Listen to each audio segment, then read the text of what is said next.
Hello, my name is Sarah Bennett and I'm with Community Capital Advisors. The following video is part of a series of interviews we're doing with thought leaders in the CDFI industry. And as many of you know, CDFIs really have been on the forefront. They have been our economic first responders in the COVID crisis, stepping in immediately to help small businesses, individuals, and nonprofits.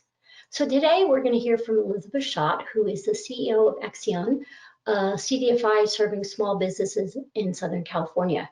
We're going to hear firsthand about the challenges that our small businesses are facing right now on a day-to-day basis because of COVID, and then we'll hear about how CDFIs are stepping in to support them.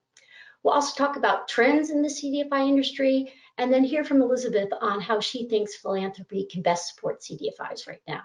So I hope you enjoyed the video, and feel free to check out communitycapitaladvisors.us for some more great interviews with thought leaders in impact investing. Thanks and enjoy.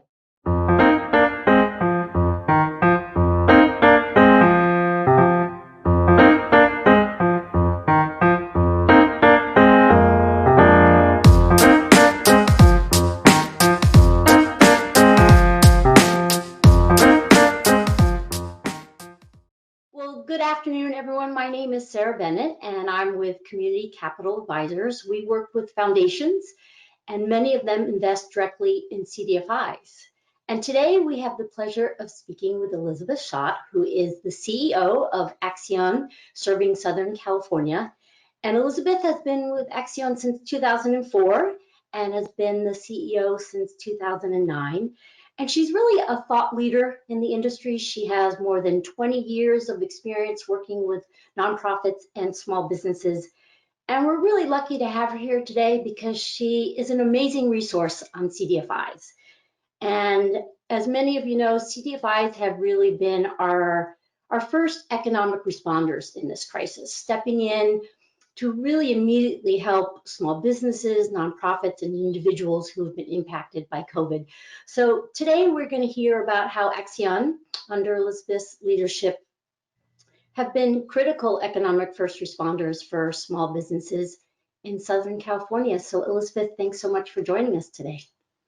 Thank you for having me, Sarah. It's a pleasure to be here. And yes, we have been responding to many of the needs of our small businesses during these challenging times. And I'm excited to share a little bit more with your community and talk about ways that folks can support small businesses during this recovery that we have. Great. Well, let's dive in with maybe starting from the small business perspective. Can you walk us through what you've been seeing with your customers?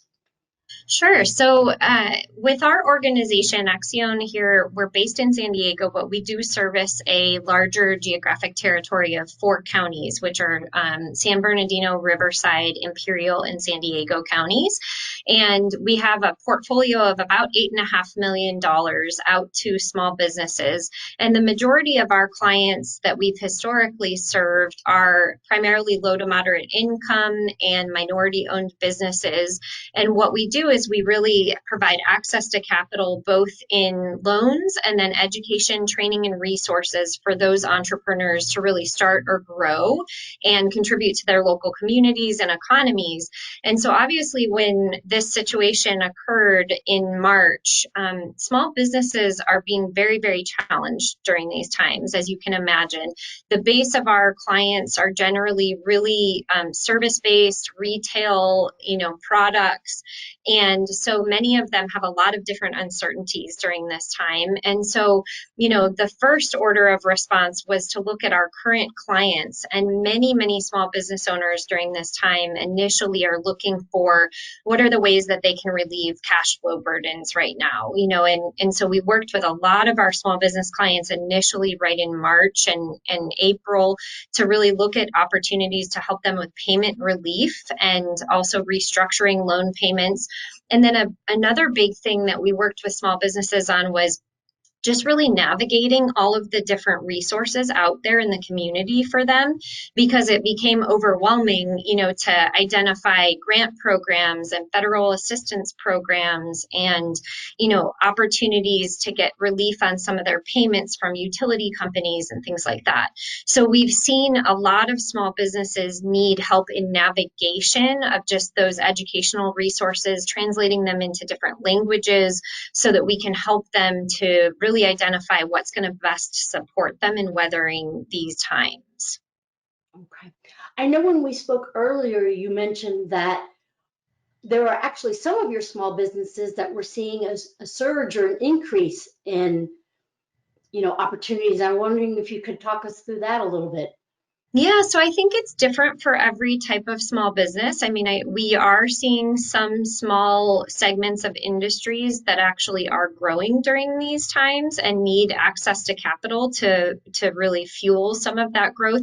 Some examples of that are cleaning companies, technology companies, some of our food-based businesses, fitness apparel companies, and they are seeing increased demand for their services. And so as a response, I think that CDFIs have the opportunity to work with clients who are maybe in those industries, and we're really working with them to funnel them through our traditional loan program where we could support that growth, or maybe some of the protocols and regulatory things, just given the CDC's health guidelines that businesses are having to put into place in order to make sure that they're complying with social distancing or sanitation practices and things like that. So we are seeing some lending through our traditional sources, but then we're also responding and working with investors and donors to have and facilitate and administer low interest loan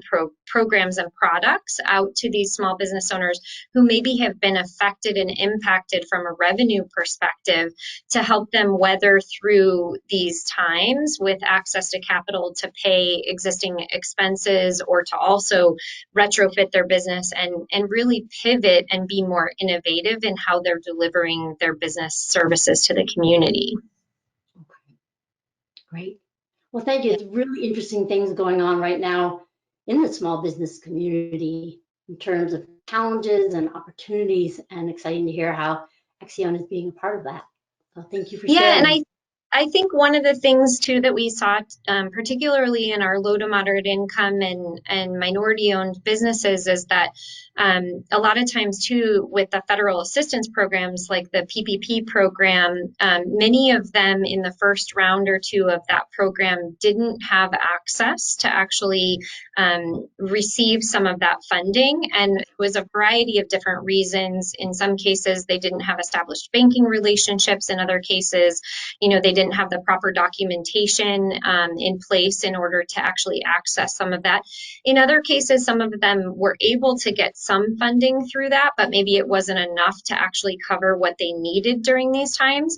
And so I think CDFIs play a critical role in reaching these communities, because historically, as CDFIs, our mission as a community development financial institution is really to support low to moderate income communities and minority owned businesses. And so CDFIs have an ability really just to work with a lot of community-based organizations and nonprofit partners, government partners, to actually outreach to these communities. And we also have the ability to work with people in different languages and do a lot of the technical assistance and education that it requires in order to support these communities with access to capital. And so I think through some of the relief lending that many CDFIs are doing across the state of California and across the nation, that they are really finding themselves to be a one-stop shop for businesses to navigate a lot of these different resources, whether it's grant programs, whether it's the PPP funding. Many CDFIs are also doing PPP lending, whether it's COVID relief, lower interest products, or just helping people to navigate the education and the other small business development centers and places where they can go to help them really pivot their businesses during these times, because we've seen so many businesses have to reimagine their business model, right? A restaurant doing only takeout or doing only online orders versus full capacity in-house, service. And so we've really tried to look at the business resources and ecosystem holistically and support these businesses with opportunity to identify what are the best resources for them based off of their current situation. Okay. Right. Well, definitely needing to be nimble and flexible like we've never been before. So Yes, for sure. well, maybe switching gears a bit and hoping that you can share with us what you're seeing in the CDFI industry overall in terms of how CDFIs are maybe working together or what type of liquidity is available right now. Just your thoughts as one of our CDFI leaders. Yeah, so I think a lot of different CDFIs are certainly working together to identify what is the best resource to actually be funneling to small businesses. In some cases, as mentioned, some CDFIs are administering PPP loans. In other cases, some of the smaller CDFIs aren't necessarily doing the PPP lending, but they may have COVID relief products of lower interest lending and working with philanthropic partners to be able to offer lower interest loans or a portion of a grant to a small business owner. And in a lot of cases, CDFIs are working collaboratively together to refer businesses back and forth to each other, depending upon what the business owner's needs are. We're also working collaboratively with local government partners to administer, governmental programs with some of the CARES Act funding. And also in the state of California, we're working very closely across the state to leverage state funding through the State of California guarantee programs, in which we, as CDFIs, can lend to small business owners and then actually receive a guarantee on that loan from the State of California. And so it's all about leveraging resources really to have an opportunity to best serve those small businesses and mitigate risk as a lender and as a CDFI partner. And from a foundation's point of view, or maybe more from your perspective, what is the best way that a foundation can get involved in the CDFI world? And if you could maybe speak to it from a foundation that's been involved with the CDFIs in the CDFI industry for a long time, but then maybe someone who's just getting their feet wet and this may be the first opportunity for them to hear from a CDFI. So kind of different perspectives on that. Sure, happy to share a little bit about that. Well, first of all, I would say to anybody, no matter who you are, one of the things you can do to support just small businesses in general is shop local, right? And so supporting small businesses in your community and having those dollars stay locally and recycle in your community is a wonderful thing to do during these times. And that helps businesses, stay afloat. As far as working directly with CDFIs, if you are already partnering with a local CDFI, reaching out to them, making sure that you're aware of what are the relief efforts that they're participating in. Are they offering relief lending during this time, recovery lending? What are the resources and support that they need to actually administer that, whether it's actual loan capital as an investment or a grant, or is it programmatic and operating capital that they need to support in order to deploy that capital to the small businesses?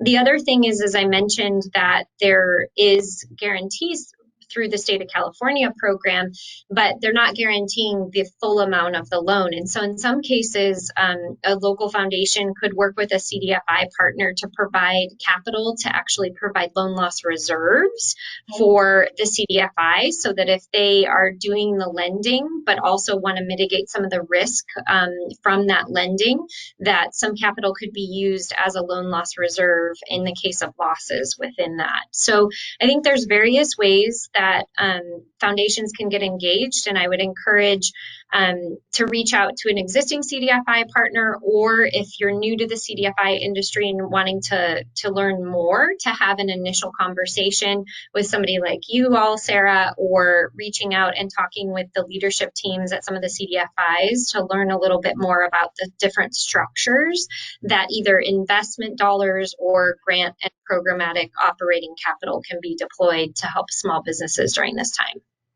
Okay. And for those foundations, and we work with many of them who are really just getting to know CDFIs. Do you have thoughts on when they're looking at the financial health of CDFIs now, how you kind of how your balance sheet has behaved in the past and kind of the challenges that you see going forward in this new COVID world? Is there a different kind of COVID lens that you need to have when you're thinking about investing in a CDFI? Well, certainly, I think it's one, getting to know the leadership within a CDFI organization and looking at historical audited financials and performance of the CDFI. I think really understanding the financials and asking questions about their balance sheet, looking at operating reserves that the organization has. The other important question is to look at historical trends in portfolio quality. So really looking at how does the CDFI mitigate some of their risk in the portfolio of lending to not only in past times, but also given the uncertainties that we have right now, it's really important as CDFIs that we properly reserve for the uncertainties that lie ahead in the small business industry. And so I think really just asking questions about the financial health of the organization and the plans and types of risk mitigation that the CDFI has in place, looking forward in these uncertain times as an organization. Okay, great. And then wanted to just kind of ask, we were talking a little bit earlier before we started, was just dealing with COVID and what that means in terms of your own family and how you're operating a business. But as a leader of a small business CDFI in COVID, what have been the biggest challenges, both from a staff point of view or just the overall health of your organization, but just kind of what has COVID meant to Axion?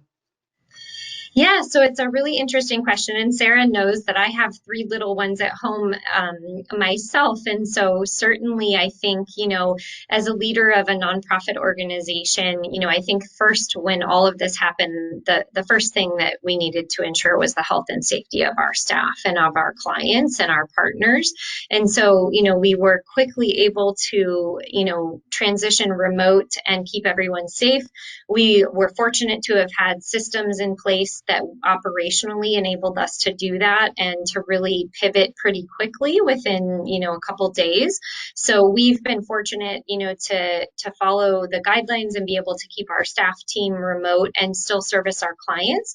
Obviously, historically, CDFIs working with low to moderate income communities, minority-owned businesses, much of our business is in person, right? Because many of the businesses that we support need a lot of, support and typically we've done that historically in person, right? So that's been a little bit more challenging, for our staff team, for our clients. But with the fruits of technology in today's world and having the ability to get on a Zoom or a webinar, we've transitioned all of our educational events to really offer them digitally, and people have been very, very responsive. In some cases, we've had to use a lot of text messaging or phone calls with our clients, and there are certainly things that pose challenges with that, but I think most clients have been able to figure out a way to adapt, and sometimes it takes a little bit more time for that to occur. But I think overall we've been, fortunate as an organization to pivot pretty quickly to be able to still service our clients and to keep people as safe as possible.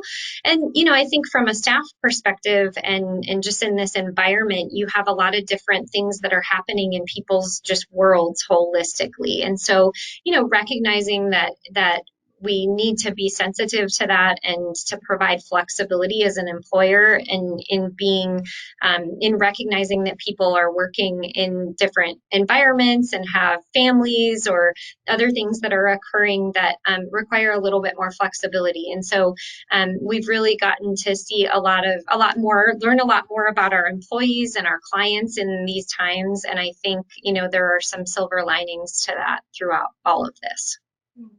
Absolutely. And then maybe just to kind of wrap it up, really want to thank you for spending your time today with us, and want to give you an opportunity to speak to our foundations listening today if someone was interested in investing directly with you, can you tell them, what do you need most right now? And how can they provide that to you? Yeah, thank you for that opportunity, Sarah. So, first, I would say, one, thank you so much for having me today, for really the interest in how to support the small business community. I think, it really will take a village to collectively solve for this. And, I think it is going to be a longer recovery, particularly for the communities that the CDFIs have historically served, and many of them were really affected disproportionately within this whole situation. And so I think it's really important to, one, reach out directly and talk with us about what your interests from a foundation perspective are, and to see how we can align with those to support the small business community. I would say that additional capital, grant and programmatic capital and loan loss reserves are really, really helpful during this time. And then looking at ways to actually provide investment capital into the organization in order for us to continue to do relief and recovery lending for the small businesses as they navigate the future. So really my next question is, could you give us an example of a few businesses that you have funded and how your work with them has really impacted their ability to respond in this crisis?